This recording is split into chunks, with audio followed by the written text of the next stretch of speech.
Hello guys, welcome back to Daily CNS. Channel yang cuma ngasih lu konten-konten informatif dan aplikatif. Oke, hari ini kita akan sesi ini ya, memperkenalkan kru-kru dari CNS. Halo, gue Salam. Gue Ryan. Gue Talha. Ya, topik hari ini kita lebih mengenal ya. Mengenal siapa sih temen lu? Aduh, jadi tegang nih. Tenang. Kan ada Salam, ada Ryan, dan hari ini kita lebih dalam nih ya ngobrolin tentang salah satu member kita ya yang betul bergelut di banget. bidang usaha ya. Iya, usaha. Masih muda lagi kan? Iya. Siapa yang nggak tertarik? Badannya kekar, anjay. Aduh, saya berasa ingin pergi saja, Tuan. Ya, langsung aja ya kita Langsung sambut aja. ya. Ini dia ada Ya, Tuan Ryan Abdul. Abdul. Siapa? Abdul. Ryan Gani. Ryan Gani. Oke. Gimana? Jadi apa nih kita? Mau ditanyain Siapa apa? dulu nih yang mau nanya nih? Kayaknya kayak lebih pas lu dulu deh, Tal. oh, oke deh. Ya wes. Sebenarnya kesibukannya apa aja sih Tuan Ryan ini? Oke. Jadi ceritanya kita tuh podcast kali ini tuh in depth ke masing-masing individu ya, member CNS ya. Oke. Benar.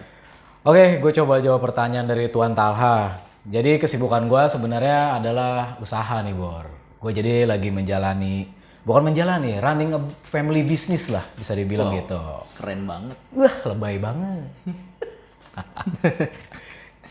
Ya seperti itulah. Jadi kesibukan gue tiap hari lanjutin bisnis orang tua lah, bisa dibilang kayak gitu. Family business. Bisnis apa sih kalau boleh tahu nih? Ya jadi kita ada bisnis di bidang kuliner lebih tepatnya. Betul. Ya. Oke, kapan sih lu mulai berkomitmen untuk terjun langsung ke bisnis lu ini?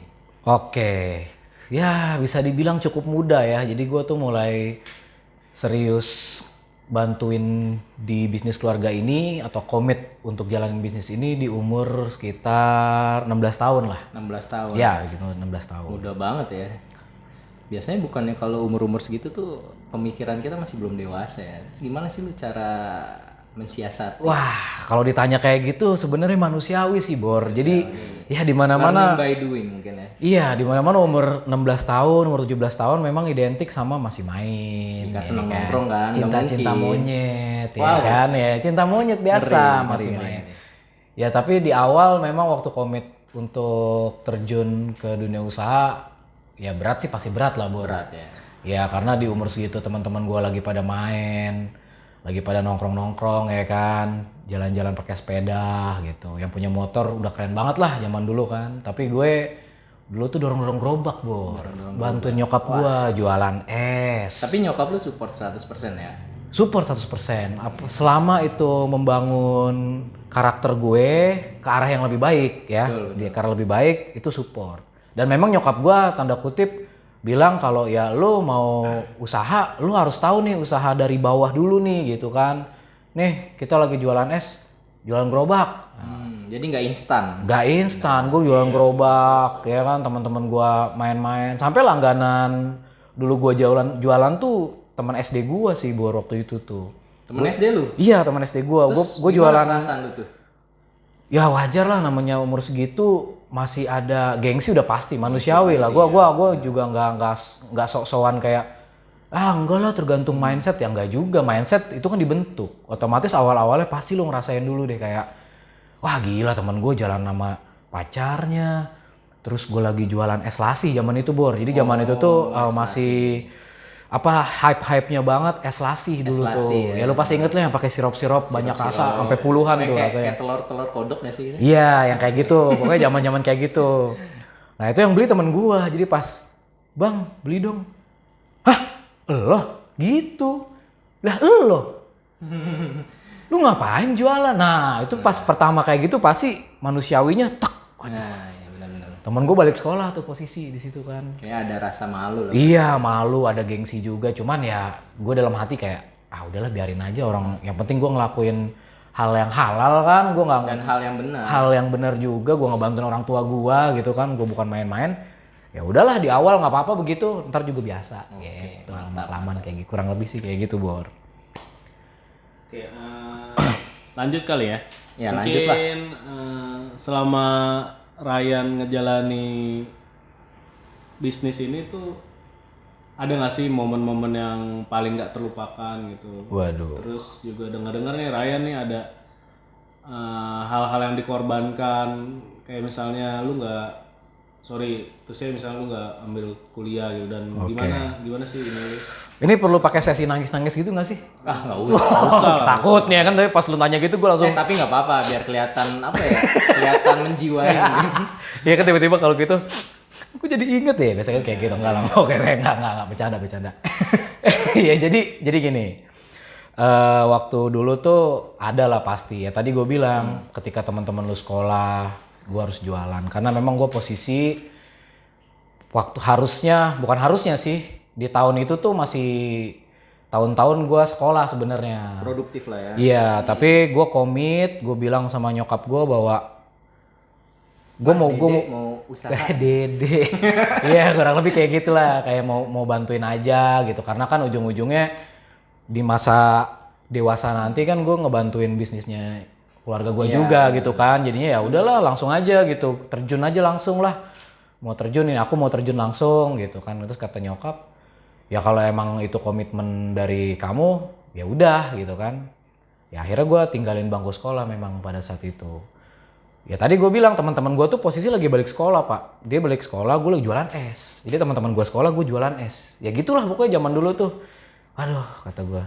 Cuman ya itu udah komitmen, udah pilihan gue. Toh memang gue itu melakukan itu demi masa depan gue sebenarnya gitu. Lu nggak ngelakuin hal yang memalukan juga kan? Betul. Dan orang tua gue pun sebenarnya memberikan full kepercayaan gitu loh. Kayak ya udah kalau memang pilihannya lo begitu, ya udah silahkan komit gitu. Jadi memang benar kata Talha, yang dikorbankan ya salah satunya gue meninggalkan bangku sekolah gitu. Wah, seperti itulah kira-kira. Mantap sekali nih. Terus gimana kan kalau ngelihat dari kesibukan lu tiap hari ini kayaknya padat banget. Gimana cara lu mensiasati kesibukan lu itu, men? Lu kan kadang-kadang gue pengen nongkrong juga sekali-kali sama temen kan. Iya benar. Atau pengen waktu sendiri lah, kayaknya buat ngehibur gitu kan. Kali jenuh gitu kan. Iya. Ya sebenarnya kalau urusan itu pinter-pinter aja sih Bor. Ya gue kalau waktu nongkrong ya ada, tapi bedanya nggak kayak yang lain. Kalau yang lain kan mungkin weekend mereka lebih bebas. Kalau gue kan di namanya bidang usaha tahu sendirilah. Weekend lagi rame-rame. Iya lagi rame-rame. Jadi gue tuh justru reverse-nya gitu. Jadi orang-orang weekend pada nyantai, kalau gue justru kerja kerasnya di situ gitu kan. Ya kalau nongkrong disempet-sempetin tetap bisa lah. Cuman gimana ya, porsinya dibandingkan yang lain ya gue lebih rendah gitu. Okay. Dan gue lebih banyak kayak yang aduh sorry gue nggak bisa nih karena gue harus ini, gue harus itu. Nah itu sering terjadi gitu kan. Akhirnya ya udah. Ya gimana men, balik lagi. Udah komitnya kayak gitu ya lo harus bisa bertanggung jawab sama komitmen yang udah lo ambil. Sebenarnya sih lebih ke kayak gitu kalau dari gue. Tapi emang sempet sih gue ngeliat lu kan kayaknya punya aktivitas yang outdoor gitu, yang kayak lompat-lompat gitu ya waktu itu. Oh iya. Ya dulu memang salah satu me time-nya gue lah bisa dibilang, atau cure dari Talha bilang tadi jenuh segala macam. Gue memang senang ke olahraga. Dulu gue sempat parkour juga. Wih, lu bisa lihat nih Bor, badannya dia. Ya nggak ngaruh sih atletis ya. Ya gue sempet parkour lah beberapa tahun. Tapi atletis kok nanas ya? Aduh ya karena buah-buahan sehat Bor sebenarnya. Iya bener. Segar gitu ya. Sangat segar sekali.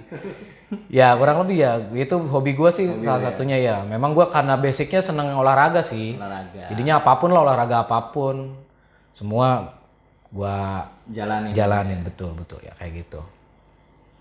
Tapi lu kan di sela-sela lu sibuk terus akhirnya lu menemukan komunitas itu tuh, ya mungkin cerita sedikit lah. Iya teman-teman nih mungkin ada yang sehobi sama lu juga nih. Lu gimana awalnya masuk ke komunitas itu, terus apa aja sih yang udah lu dapat dari situ? Mungkin. Ya kalau dari hobi parkour ini sebetulnya gue awalnya latihan sendiri aja karena lihat dari YouTube segala macem, dan di tahun dulu tuh gue sekitar 2013-2014 belum terlalu populer, jadi gue juga bingung nih nyari komunitasnya kemana. Akhirnya ya udah latihan sendiri aja gitu kan. dibilang orang gila lah. Mungkin kalau sekarang boro-boro di rumah kan udah pada tahu nih parkour kayak gimana kan, ekosistemnya udah Laki banget itu. udah besar banget lah. Sekarang tuh udah famous lah. Kalau zaman dulu gue masih, iya abang loncat-loncat, masih dibilang gitu sama anak kecil. Iya abang ngapain sih loncat-loncat ya kan. Terus ilmu maling apa saya gitulah segala macam ya. Cuman gue nggak apa-apa. Ke hati perempuan jago juga lompatnya. Aduh. Kalau ngomong gitu sih, saya harus berguru sama Tuan Talha. Kalau masalah percintaan gitu, Facek. saya malu nih, maaf. Kita kembali ke topik. Oke. Iya. Jadi gue awalnya begitu, lama kelamaan gue nemu komunitas, gue juga komunitasnya bertambah, membernya solid, makin solid. Kita ikut gathering internasional. Kita ketemu orang-orang dari luar negeri, kita juga sampai kita ketemu sama praktisi-praktisi yang datang dari negara parkour itu berasal, itu dari Prancis, dari kota Lises. Jadi foundernya dulu namanya David Bell, dia emang berasal dari Prancis. Kita ketemu di gathering internasional itu sama orang Eropa juga, ada orang Amerika juga, kita banyak kenalan. Ya ujung-ujungnya dapat relasi sih, itu penting di situ. Akhirnya itu berhubungan juga Pak, relate juga sama bisnis gua gitu kan. Jadi gua bisa belajar bahasa juga sama mereka, bisa sharing-sharing juga kayak kalau bisnis luar negeri tuh gimana. Akhirnya sebenarnya relate juga Pak, dari hobi. Makanya paling orang bilang tuh hobi yang paling baik adalah hobi yang memang berhubungan sama kewajiban lu. Nah, itu paling enak tuh. Gitu. Karena lu bisa belajar banyak dari situ. Oke. Seperti itu, teman-temanku sekalian. Lu gimana terus kalau misalnya lu bagi waktu sama parkour lu tuh, dan awalnya gimana lu, apakah minta izin dulu ke nyokap dan akhirnya kan lu bisa pergi-pergi gitu kan, maksudnya kan Ninggalin kewajiban ya maksudnya ya. sulit gitu lah bagi waktunya mungkin. Ya alhamdulillah seiring berjalannya waktu mungkin awal-awal balik lagi ya ke back in 70s gitu kan. Asik. Kok 70 sih? 17 maksudnya 17 tahun maksudnya. Sorry. Ya 70s. Back to the future dong. Enggak. Jadi gue itu balik ke tahun dulu kan, emang gue pas tahun itu lagi strugglingnya usaha. Berjalannya waktu ya kita bisa hire tim ya kan, terus kita di usaha kita juga sistemnya sudah mulai oke. Jadi ya untuk ninggalin tuh ibaratnya seminggu 2 minggu ya masih bisa sih, karena kita udah punya tim yang cukup solid dan sudah terpercaya.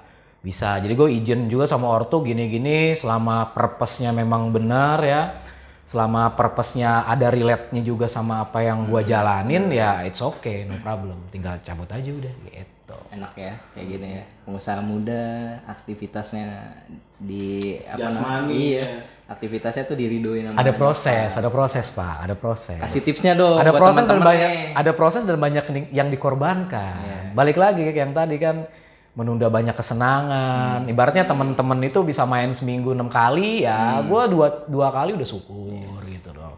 Ya karena begitulah men, kadang-kadang intinya balik lagi tergantung pilihan hidup lo aja. Benar-benar. Gitu. Kasih tipsnya juga dong buat teman-teman yang baru mulai usaha nih. Mungkin di usia masih muda kali ya, yang masih unyu-unyu gitu ya. Aduh, unyu-unyu nggak tuh. Ya buat teman-teman yang masih unyu-unyu ataupun yang imut-imut amit-amit, mungkin gue sebenarnya bukan kasih tips ya. Gue masih belajar kok. Ya, gue lebih share. Gue jujur aja gue masih belajar sampai detik ini. Dibilang sukses ya masih jauh lah. Cuman seenggaknya makan mah bisa lah. Nah kayak gitulah. Gimana tuh ya? Ngajak doi jalan bisa. Kalau itu kan pakai duit orang tua men. Iya kan itu kan belajar dulu sama Tuan Talha nih kalau soal kayak gitu. Ke saya lagi. Ya kan pakar cinta nih sepertinya. Oke. Jadi intinya yang mungkin bisa gue share gini sih. Apapun pilihan yang lu pilih gitu kan, intinya komit aja sih. Ya gue milih jadi pengusaha atau terjun di dunia usaha lebih dini, akhirnya gue mengorbankan bangku sekolah sampai gue juga belum sempat kuliah nih sampai sekarang gitu kan. Ya itu memang pilihan gue gitu, karena kan gue ngeliat orang tua udah umur, sedangkan usaha tuh siapa lagi yang melanjutin kalau bukan anak kan gitu kan. Kita harus ada kesadaran juga. Betul. Mungkin di luar sana banyak yang berpikir ya itu orang tua gue gitu, ntar nantilah ada saatnya gue diturunin kok pas orang tua gue udah tua banget, udah renta segala macam. Nah tapi kalau gue nggak bisa kayak gitu, dan memang dari orang tua gue juga udah mengajarkan bahwa Justru jangan gitu. Dari muda lah, mumpung masih fresh, masih mudah diarahin juga gitu. Itu disitulah bikin diri kamu itu produktif. Sadari bahwa umur nggak ada yang tahu gitu. Orang tua mungkin bisa aja umurnya masih 40-50 udah nggak ada. Kita posisi belum punya persiapan untuk lanjutin usaha tersebut. Nah itu gimana tuh nasib usahanya?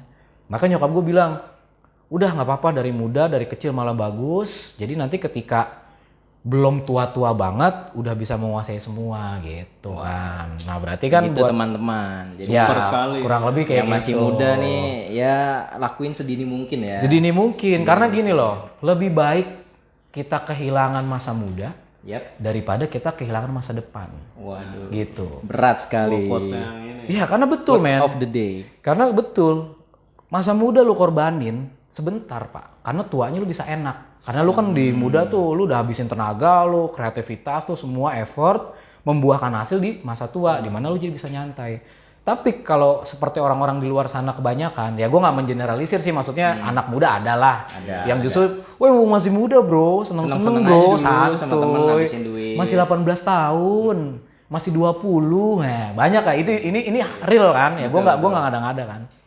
Nah itu mungkin menurut gue kalau untuk pandangan gue pribadi sayang. Iya. Kenapa nggak di umur segitu justru lu kerja keras, tenaga lu masih full, waktu lu masih banyak, support system lu di situ masih lengkap, orang tua masih punya, lu masih bisa, mah, pak doain aku ya biar aku cepat sukses, itu enak pak. Betul. Doa orang tua lu tau sendiri mujarabnya kayak gimana, ya kan? Benar. Nah, disitulah justru tempat lu struggle keras, bener-bener wah struggling yang bener-bener gila, nanti di umur 30-40 udah settle.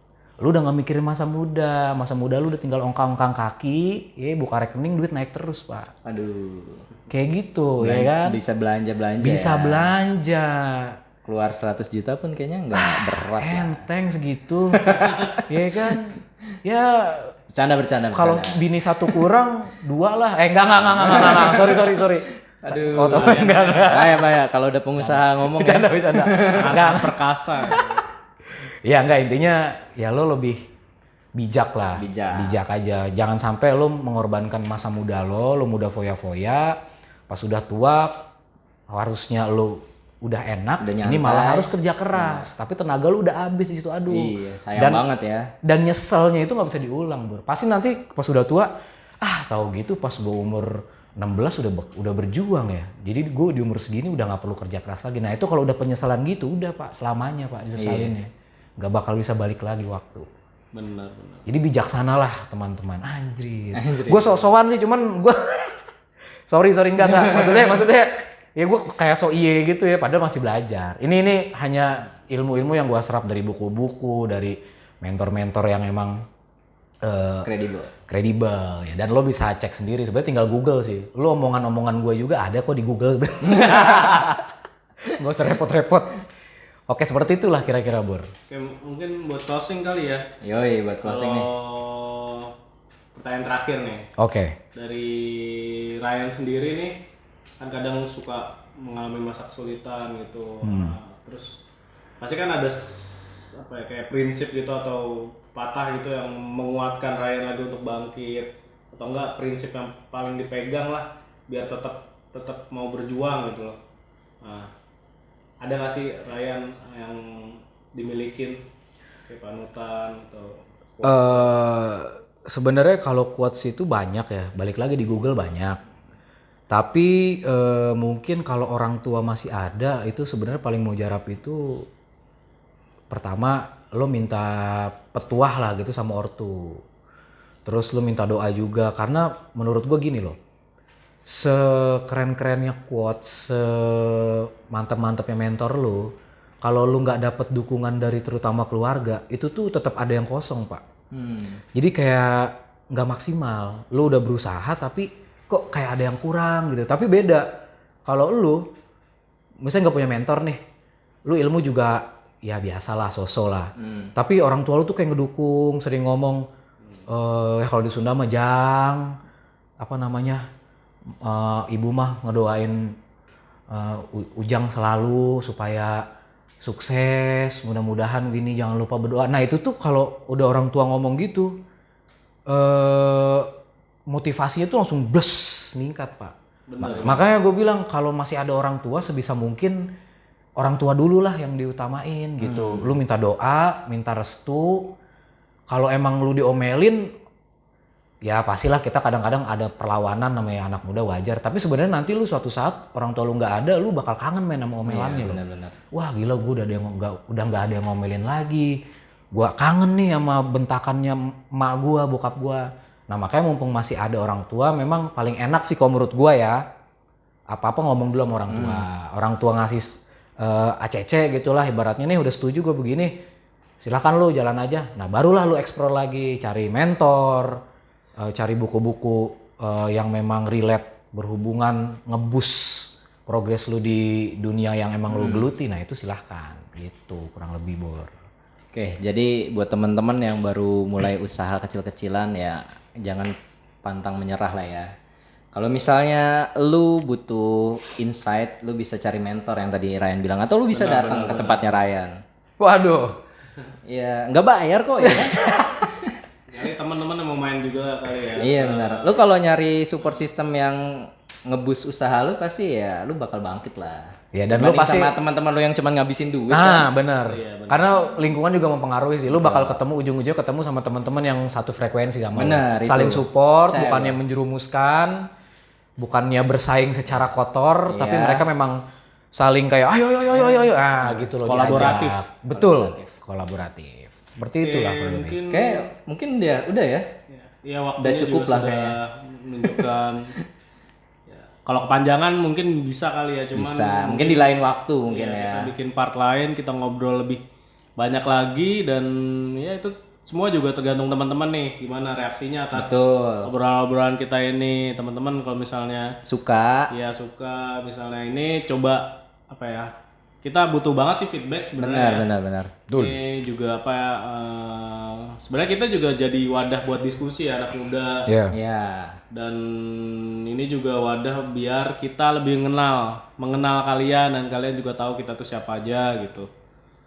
Ya karena tak kenal maka Kita tak subscribe. Oke. Mungkin itu aja kali ya. Betul. Buat episode kali ini. Jangan lupa like, share, and comment kalau misalnya kalian punya pertanyaan. Ya terus Subscribe juga ya. Dan nanti kita bakal cantumin IG kita juga ya. Betul. Karena di IG kita bakal banyak konten-konten yang oke-oke nih. Kita bakal bikin microblog yang emang bagus, dan teman-teman juga bisa share di situ juga. Oke. Oke kalau gitu, sekian aja. terima kasih juga buat Tuan Talha dan Tuan Salam nih udah mau menginterogasi gue. Terima kasih buat teman-teman. Stay tune di CNS. Oke, bye-bye Bor.